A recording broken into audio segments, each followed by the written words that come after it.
आई not क्या क्या क्या बच्चे क्या कह रहे हो, क्या कह रहे हो, किसके लिए? अच्छा आई सर आर एम ये एस के लिए आई आरएमएस नॉट बाई की। Root two. देखो देखो बच्चे ध्यान से सुनो, एक्चुअली क्या है कि अभी हम क्या पढ़ रहे हैं, एसी करंट पढ़ रहे हैं। तो एसी करंट में क्या होता है, साइनसॉइडल वेरिएशन होता है एसी में। एसी करंट में कंप्लीट नहीं एसी सर, साइकिल में ये तो साइन पता है कि साइनस। साइन इस वाली इक्वेशन के लिए तो यही वैल्यू होती है आरएमएस की, लेकिन सर बाकी केस में के लिए ये वैल्यू नहीं होती ना। हाँ बच्चे, बाकी केसेस के लिए अलग वैल्यू होती है, वो हम बताएंगे कभी, अभी इंट्रेंस वगैरह का जब पढ़ाएंगे तो बताएंगे क्या होता है। एक्चुअली क्या है, फिलहाल बच्चा अभी मत जाओ, मत उसमें उसमें मत बच्ची मत करो, अब बाद में बताएंगे, जब टाइम आएगा तो बताएंगे, सब सब कुछ बताएंगे। ऐसे तो हमारे घरों में जो एसी करंट आता है वो ऐसा होता है, बट करंट तो कैसे भी हो सकते हैं। करंट ऐसा भी हो सकता है, कोई केस हो, ऐसे करंट भी हो सकते हैं यूं। खैर हमें इससे लेना देना नहीं है तो कि हम डायरेक्ट इससे कौन सा करंट होगा डील ना कर सर। रहे हैं। नहीं बच्चे, डायरेक्ट फ्लक्चुएशन, हाँ डायरेक्ट तो हुआ, बट डायरेक्ट फ्लक्चुएटिंग हो गया। करंट तो देखो बच्चे बहुत टाइप के हो सकते हैं, हम जैसे मान लो अभी आपको जैसे, हम आमतौर पे दो बेसिक करंट की बात करते हैं जब स्टडी करेंगे, तो दो टाइप के बेसिक करंट की बात करेंगे। एक होगा डीसी, कांस्टेंट डीसी, डीसी मतलब कांस्टेंट डीसी, जो हमारी बैटरी वो कांस्टेंट डीसी देती है ऐसे, ये फिक्स्ड डीसी। अगर प्रॉपरली डिस्चार्ज हो रही है, तो प्रॉपर रेट से डिस्चार्ज हो रही है तो फिक्स डीसी देती है। और हमारा जो नॉर्मल एसी, वरना करंट तो बहुत टाइप के हो सकते हैं, एसी करंट भी और टाइप के हो सकते हैं और क्लासिफिकेशन हो सकता है। ये हमारा एसी करंट हुआ। कैसे कैसे हो सकता है, कुछ भी हो सकता है, एसी पल्सेटिंग पल्सेटिंग डीसी हो सकता है, क्या भी हो सकता है। जैसे ये डीसी है, अब मान लो हमारी बैटरी ऐसा करंट नहीं दे रही। मेरे पास एक क्या था, पावर बैंक पड़ा हुआ है शामी का, बहुत साल पहले की बात है, जब नए नए पावर बैंक आए थे तब मैंने लिया था, बहुत साल पहले, आज से 5 साल पहले, 2015 में। तो पता नहीं क्या हुआ, मैं घूमने लेके गया था उससे। अब वो जो है, उससे अगर फोन को कनेक्ट करो तो जल बुझ होती है बैटरी, मतलब पल्सेट करता है, पल्सेटिंग पल्सेटिंग देता है, मतलब पल्स, जल बुझ करता है। तो वो करंट ऐसे ऐसे होता है उसका, ऑफ ऑन होता रहता है, पल्सेटिंग डीसी देता है वो। समझे बच्चे, करंट कुछ भी हो यस सकते सर। हैं।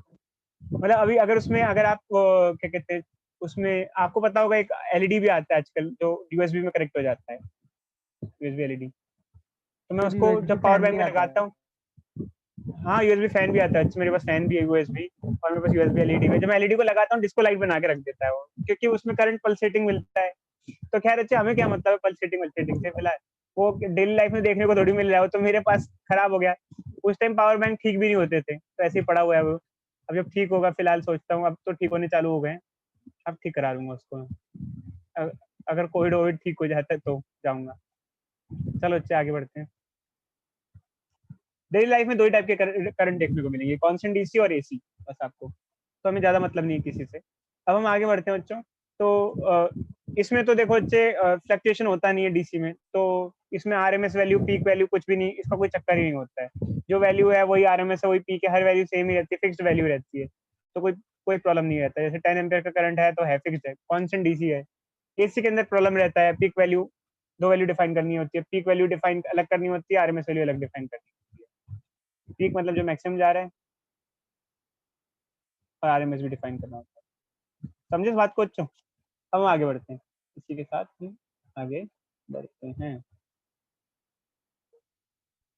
योगे योगे योगे योगे, हाँ चलो अच्छा, हम वी आर मूविंग टुवर्ड्स आगे। हम आगे जाते हैं कहाँ पे, हाँ। तो बच्चे हमें एक्सप्रेशन निकालना है basically, expression for RMS current.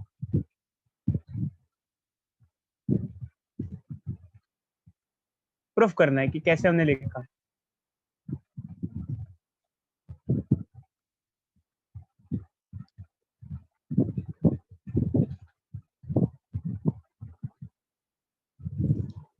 इसको प्रूफ करना है।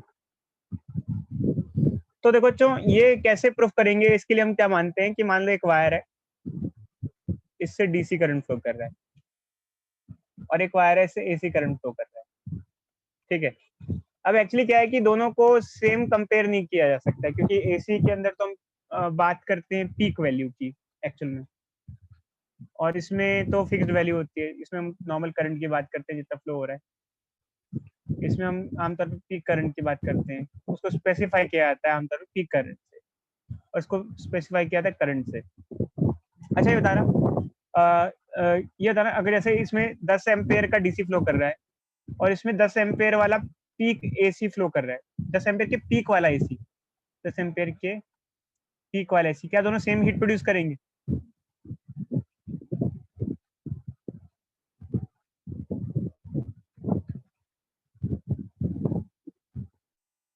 Yes sir. एक बार देख लो अच्छा, फिर से क्या मैंने पूछा एक बार देख लो, फिर आप देखो, फिर यस सर नो सर बोलना। एक बार अच्छे से देख लो उस चीज को। सर मेरे ख्याल से डीसी वाला ज्यादा करेगा। क्यों? अच्छे बताओ, क्यों बताओ। और उसमें कंटिन्यूअस फ्लो हो रहा है ना। देखो 10 एम्पेयर वाला, सर 10 एम्पेयर वाला डीसी, एनर्जी जो कंज्यूम करता है हाँ। वो हीट में ही तो देगा। देखो अच्छे, नहीं आप जैसे पहले कह रहे थे सही कह रहे थे एक्चुअली। 10 एम्पेयर वाला जो डीसी हुआ वो उसकी वैल्यू 10 ही है, 10 है तो 10 ही है। और 10 एम्पेयर पीक वाला एसी उसकी वैल्यू 10 तो मैक्सिमम है, 10 तो मैक्सिमम जा रही है, वो तो कम ज्यादा हो रही है, 10 से कम भी जा रही है। तो ये कौन ज्यादा एक तरीके से किसका इफेक्टिवली, ये तो कम हुआ ना, ये ज्यादा हुआ। डीसी वाला ज्यादा होगा। तो डीसी वाला ज्यादा होगा। डीसी समझे नहीं फैन समझे? जिंदाबाद। अच्छा अब चलो ये आगे 10 वाला डीसी ज्यादा हीट प्रोड्यूस करेगा, तो अगर ये 10 नहीं है तो फिर ये कितना हो, ये कितना हो? तो एक्चुअल में क्या हो, ये 10√2 होना चाहिए, क्योंकि अगर पीक 10√2 हो, जैसे अगर मान लो पीक है 10√2, तो आरएमएस कितना होगा इसका? आरएमएस होता है पीक बाय √2, मतलब कि 10√2/√2। तो ये 10√2 वाला है, 10√2 वाला पीक वाला एसी इसका मुकाबला कर सकता है।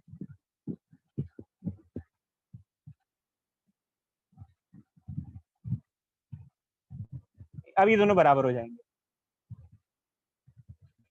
दोनों सेम हीट प्रोड्यूस करेंगे। समझे नहीं समझे बच्चों? बोलो भाई बोलो, समझ गए सर। बोलो। यस सर ठीक है। मतलब किसी एक वायर से 10√2 एम्पियर के पीक वाला एसी और दूसरी वायर से सेम सिमिलर वायर से 10 वाला डीसी फ्लो कर रहा है, दो वो हीट प्रोड्यूस करने में या डिवाइस को पावर डिलीवर करने में इक्विवेलेंट है, इक्विवेलेंट है। तो अब इसका तो प्रूफ हमने किया नहीं, ऐसे बता दिया, तो हम इसका प्रूफ ऐसे करते हैं कि दोनों की हीट को इक्वेट करते हैं।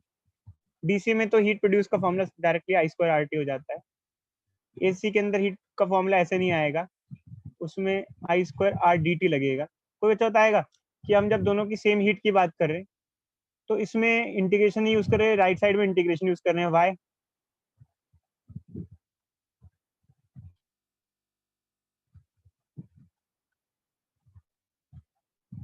बोलो कोई भाई, बोलो कोई बच्चा बताएगा। सर एसी में करंट फ्लक्चुएट कर रहा है ना, तो उसकी वजह से क्या हमें बात है, इंटीग्रेशन करना पड़ेगा। एसी में करंट फ्लक्चुएट कर रहा है, एसी में हमें इंटीग्रेशन साइन लगाना पड़ता है, I²RT इसमें लगाया, तो इसमें एक्चुअली आई नहीं लिखेंगे क्योंकि एसी करंट तो I0 sin ओमेगा टी होता है, तो उसको पूरा खोल के लिखेंगे, उसको पूरा खोल के लिखेंगे तो क्या हो जाएगा, I0² sin square omega T R D T, ऐसे लिखेंगे। तो भाई आर दोनों साइड तो कांस्टेंट है, क्योंकि सेम डिवाइस के थ्रू सेम आप करंट पास करा रहे हो, तो रेजिस्टेंस तो दोनों का सेम है। अब ये रहे, तो ये I² into t is equal to integration of I0² sine square omega t d t. ठीक है, अब एक कंप्लीट साइकिल के लिए मान लो, यहाँ पर एक कंप्लीट साइकिल ले लो, ये आ जाएगा। अब इसको थोड़ा सिंप्लीफाई करते हैं, I² इंटू टी आ जाएगा, इसमें जो इंटीग्रेशन से कांस्टेंट है उसको बाहर ले लेंगे। क्या क्या कांस्टेंट दिख रहा है इसमें? I0 कांस्टेंट दिख रहा है, तो I0² बाहर ले लो और इंटीग्रेशन किसका कर दो, sign square omega t d T. पहले बच्चों में इंटीग्रेशन करके दिखाया करता था कि साइन क्या होता है, अब मैं क्या सोचता हूँ, क्योंकि फालतू में डेरिवेशन वगैरह में जाना नहीं, क्योंकि पेपर में डेरिवेशन बिल्कुल खत्म ही हो गए, बिल्कुल खत्म हो गए लगभग। तो एक काम करते हैं, हम क्या करेंगे बताओ, डेरिवेशन को स्किप करेंगे डायरेक्टली, मैं आपको बता देता हूँ इसकी वैल्यू क्या होगी और फिर आगे बढ़ते हैं। कोई डाउट, कोई दिक्कत किसी बच्चे को? इसकी वैल्यू आ जाएगी बच्चों T/2, इसकी वैल्यू आएगी। कोई डाउट? No sir. हेलो, देखो भाई, चाहूँ तो मैं इंटीग्रेशन करा सकता हूँ पूरा, बट अभी फिलहाल इतना फायदा है नहीं। फिजिक्स में, मैथ्स में तो सीख ही जाते हो आप लोग, फालतू की मत्था बच्चे हम क्यों मोल लें। एग्जामिनेशन में भी इंटीग्रेशन मत करना, क्योंकि इतना इतना डेरिवेशन में टाइम लगाना ही नहीं होता है। टी से टी हो गया कैंसिल, और आई स्क्वायर क्या हो गया, आई नॉट स्क्वायर बाय 2। वेरिएबल तो स्मॉल टी था, वैल्यू पुट कर दी, सॉरी सर। हाँ बच्चे, वो इंटीग्रेशन वगैरह करके आ गया। Root, taking root both side, taking root both side के बाद ये आ गया। सर एक बार जरा थर्ड स्टेप से बताना, थर्ड लास्ट वाले स्टेप से। ये अच्छे, ये वाला जो सर्कल किया हुआ मैंने, ये उससे उस सर्कल से ऊपर वाला, सर्कल से नीचे, उसके ऊपर वाला। देखो अच्छे, पहले बताओ करंट में ये समझ में आया या नहीं, उससे सेकंड स्टेप समझ में आया? यस सर, वो आ गया। आर से आर कट गया, समझ में आया? Yes sir. तो थर्ड स्टेप में तो कुछ है ही नहीं बच्चे। थर्ड स्टेप में तो सेकंड स्टेप को कॉपी किया ऊपर से बस नीचे, इसको लिखा जस्ट। Yes sir. सर अच्छा, वो टी की वैल्यू आ गई सर, आगे समझ आ गया। अच्छा, ये लिमिट्स, ये लिमिट्स, अच्छा लिमिट्स पूछोगे, मैं बताता हूँ अच्छे। एक्चुअली क्या होता है, देखो अच्छे, एसी करंट में ना जब हम बात करते हैं, जैसे आपको कहना है कि दोनों में आप करंट फ्लो करा रहे हो, तो दोनों सेम हीट प्रोड्यूस करें, बट कुछ टाइम तक कराओगे ना, कि कराते ही जाओगे। भाई कुछ टाइम तक, तो टाइम लिमिट रख देते हैं, 1 time period, 2 time period, 3 time period, कुछ देर तक कराओगे, तो इस हिसाब से हमने कर रहे किया, लिमिट्स पुट कर दी। खैर इसमें मत्था बच्ची में मत जाओ अच्छे, आप फॉर्मूले पे जाओ सीधे। मेन मोटिव आपको समझना है क्या होता है, बाकी तो हो ही जाता है अपने आप ही। तो इफेक्टिव वैल्यू ये आ जाती है अच्छे एक्सप्रेशन हमारे पास। तो बच्चों, अब नेक्स्ट क्लास में हम क्या पढ़ने वाले हैं इसके बारे में हम बताते हैं। देखो बच्चे, हमने एसी के बारे में काफी डिटेल से पढ़ लिया, और आपको काफी थोड़ा अच्छे से समझ में आ गया होगा क्या होता है एसी, और पता चल गया होगा डीसी से कैसा फर्क होता है। इसमें इलेक्ट्रॉन एक डायरेक्शन में नहीं चलते, ऑसिलेट करते हैं। अब देखो बच्चे, होता क्या है, अब तक हम डीसी पढ़ के आए हैं, अब हम एसी पढ़ रहे हैं। तो एसी करंट में जब हम रजिस्टर कनेक्ट करते हैं, तो रजिस्टर का उसके साथ क्या बिहेवियर होता है, या फिर कैपेसिटर कनेक्ट करते हैं तो कैपेसिटर का क्या बिहेवियर होता है।